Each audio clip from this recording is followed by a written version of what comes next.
Section 8.6 is solving rational equations. I can solve rational equations, and I can use rational equations to solve problems. Big idea for this section is solving an equation containing rational expressions begins by multiplying each side by the least common denominator of the rational expression. Doing this, however, can introduce extraneous solutions. So, anytime we have the possibility for extraneous solutions, we need to make sure we check our answers. It's a good habit to get into all the time, but anytime that we multiply or divide or do weird things with variables, when we add variables to equations. So when we square both sides, it's like we're multiplying. Anytime we introduce extra variables, we have to make sure we check for those extraneous solutions. A rational equation is an equation that contains at least one rational expression. So a rational equation is any equation that has a fraction with variables in it. In example 1 here, to find the solutions of this rational equation, there are a few different ways you can do these, but there's 2 ways that I'm going to show you. So I'm going to show you one way on example A and another way on B, and you guys can pick whichever way you want. So our 2 options are either to combine and simplify both sides first into one fraction on each side and then solve that way, or we can multiply everything by our least common denominator and clear our fractions is what that's called. In order to do that, we have to have our least common denominator. So to find our least common denominator, we need to factor our denominators. X squared minus 9 is a difference of squares. X minus 3, x plus 3. My LCD here is my LCM of my denominators. I have an x minus 3, an x plus 3, and an x minus 3, x plus 3. I take the denominators for my whole equation. Left side, right side of the equal sign, all of them. And that means that I have an x minus 3 and an x plus 3. 1 is my highest exponent of both of those. So this is my least common denominator. When I clear my fractions, what I do is I multiply everything by my least common denominator. Every single term in the entire equation, I multiply by my least common denominator. So I'm going to take my least common denominator, x minus 3, x plus 3, and then move that down. I'm going to run out of room.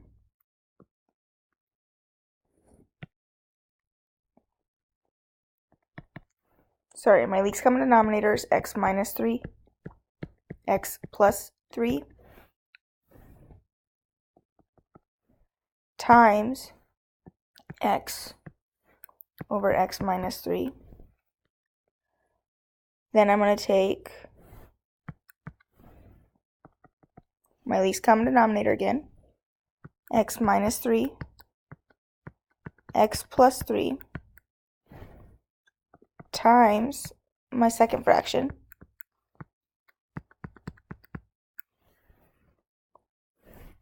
equals, one more time, my least common denominator,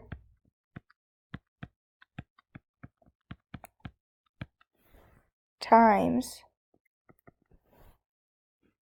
my last fraction.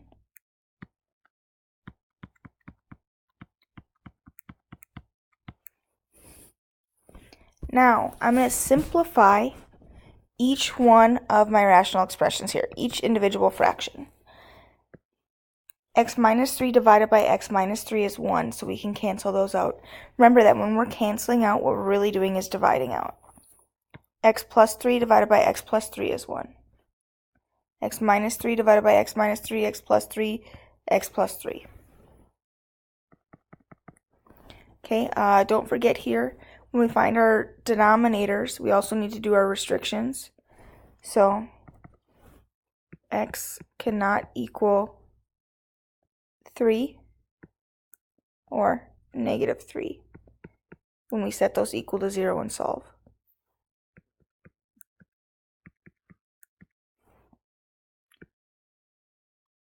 My restrictions on my variable.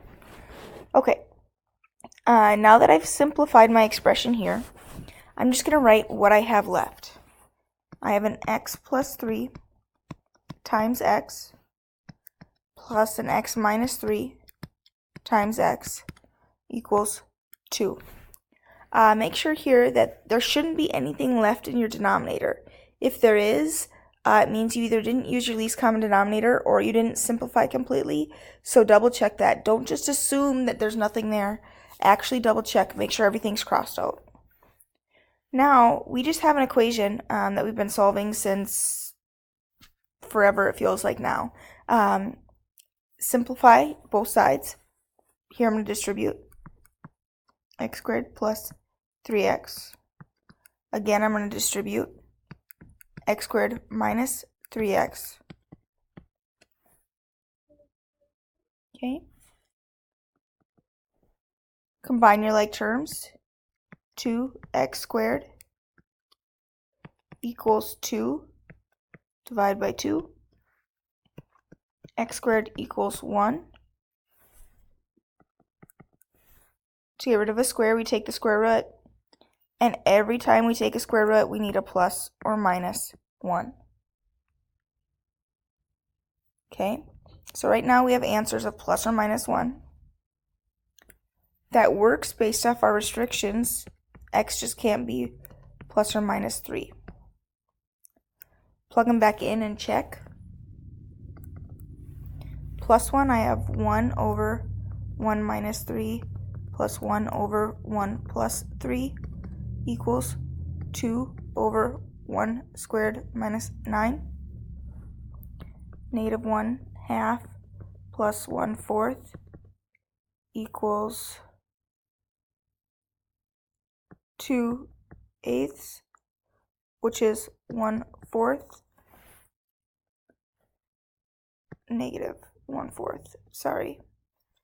Negative 1/2 plus 1/4 is negative 1/4 equals negative 1/4. That one checks. I'm also going to check the negative 1. So I'm going to do that over here just for space. Negative 1 over negative 1 minus 3 plus negative 1 over negative 1 plus 3 equals 2 over negative 1 squared minus 9. I'm going to get positive 1/4. I'm going to get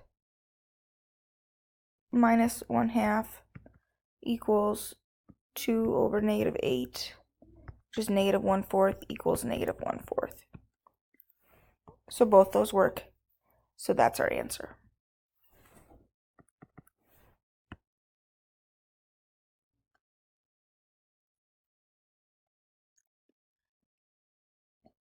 The second way I'm going to show you guys is to simplify the left side and the right side and then solve using proportions. Again, in order to simplify the left side, so all I'm looking at right now is this part. I'm just going to add those two fractions. Common denominator, in order to do that, I have to have factored form. My common denominator here is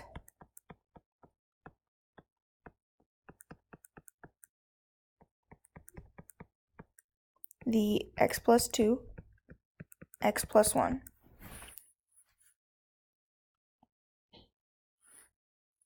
Okay, in order to get that common denominator, I already have an x minus 2, so I multiply by x plus 1, top and bottom.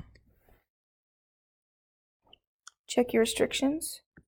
X cannot equal negative 2.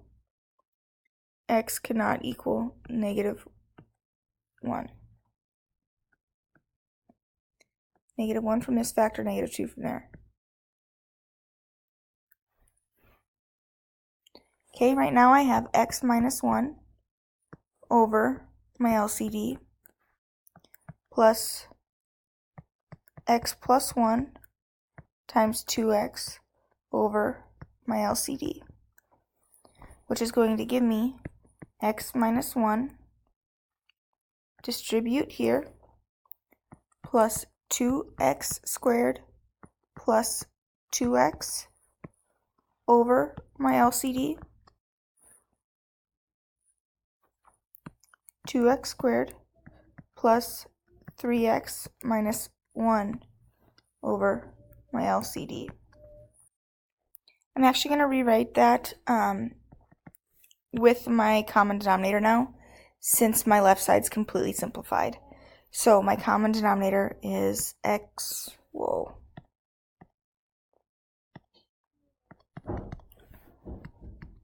plus 2, x plus 1. Now, in order to solve this, what I want to do is I want to get common denominators between both sides now. So I already have x plus 2, x plus 1 is my common denominator. Here I have an x plus 1, I'm missing an x plus 2.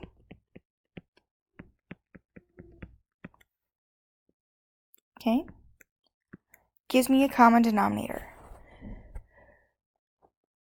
Once I have a common denominator on both sides, it's very similar to what it was last chapter with logarithms, when if we got the same base in our exponentials, our exponents had to be the same.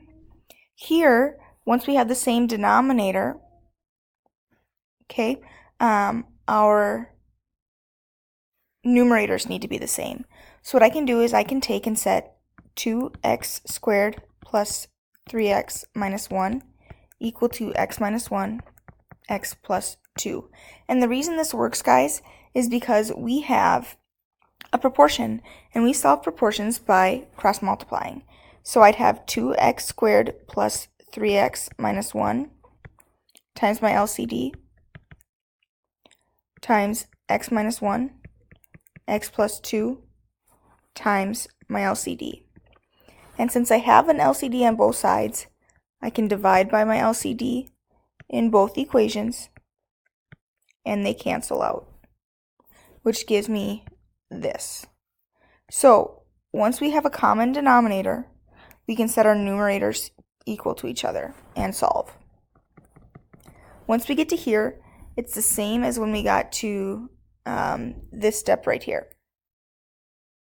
Again, so it doesn't matter if you clear your fractions or if you get both sides the same and use proportions, you're going to be able to get to your answer. Here, I'm going to distribute on the right side.